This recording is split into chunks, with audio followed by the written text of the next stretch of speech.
முருகா சரணம். வாழ்க வளமுடன். வெற்றிவேல் முருகனுக்கு அரோகரா. இன்றைய நாள் இனிய நாளாக அமைய எல்லாம் வல்ல அப்பன் முருகனின் அருள் எல்லோருக்கும் கிடைக்கப் பெறுக. நாம் வாழும் வாழ்க்கையில் குடும்ப பாச சுருக்கம்.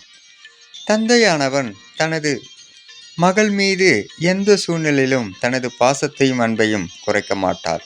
அதேபோல் தாயானவள் தனது மகன் மீது வைத்த பாசத்தை எந்த சூழ்நிலையும் அவள் குறைக்க மாட்டாள். இதற்கு முக்கிய காரணம், தந்தையானவன் தனது தாய் மீதும் தனது மனைவி மீதும் வைத்த பாசத்தை அப்படியே தன் மகள் மீது பிரதிபலிப்பார். அதேபோல் தாயானவள் தனது தந்தை மீதும் தனது கணவன் மீதும் வைத்த பாசத்தை தனது மகன் மீது அப்படியே பிரதிபலிப்பார். இதுவே நமது கலாச்சாரமாக ஆன்மீகம் அருளுகின்றது. ஓம் முருகா சரணம். முருகனின் மகன் ரவி முருகன்.